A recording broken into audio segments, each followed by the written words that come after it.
गीता, जमीन भले ही कम है, लेकिन मेहनत तो हमारी सच्ची है। मैं चाहता हूँ कि हम बिना किसी झगड़े के अपने हिस्से की खेती शुरू करें। कोई बात नहीं, हम इसी जमीन से शुरुआत करेंगे और खूब मेहनत करेंगे। अगर भगवान ने साथ दिया तो एक दिन हमारी जिंदगी में जरूर खुशहाली आएगी। इसके बाद दोनों मिलकर खेत की खुदाई शुरू करते हैं। वहीं दूसरी ओर रवि हल से अपनी जमीन जोत रहा था। तभी सीता पानी लेकर आई और रवि से कहने लगी, जरा देखो तो, हमारा खेत पूरा पसरा पड़ा है और उन दोनों को देखकर ऐसा लग रहा है जैसे किसी बाड़े में खेती कर रहे हैं। चिंता मत करो, माँ का आशीर्वाद है हम पर। अब देखना हमारी फसल कैसे लहलहाएगी। अमन तो बस पढ़ा लिखा किसान है, असली खेती करना उसे आता नहीं। शाम का समय, घर में गीता और अमन थके हुए आते हैं। गीता, आज पूरी जुताई हो गई, कल से बीज डालना शुरू करेंगे। हाँ, हमारा खेत छोटा जरूर है, लेकिन इसमें हमारा पसीना और सच्चाई दोनों बोई जाएगी। दोनों मुस्कुराती हैं, पर आंखों में अब भी थोड़ी चिंता थी।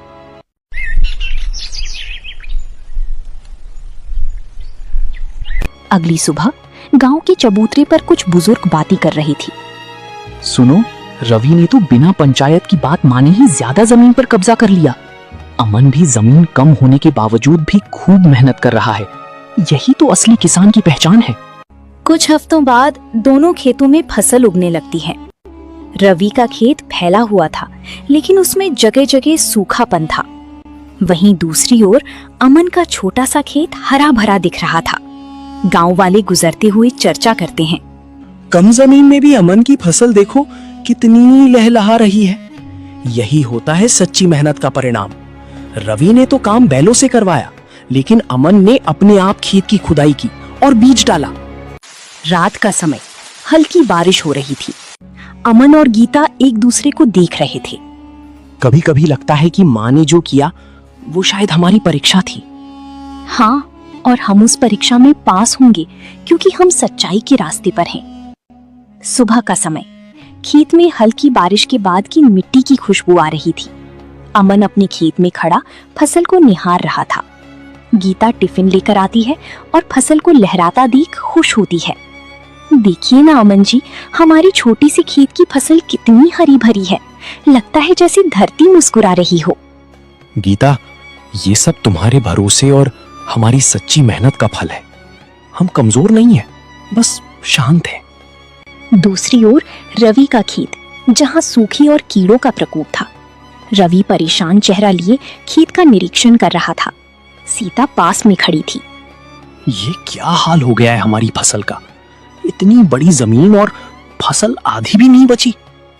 रवि, मुझे लगता है कि हमारी फसल को पानी समय पर नहीं मिला और बीज भी अच्छे नहीं थे। ऊपर से कीट भी लग गया। अब हम क्या करेंगे?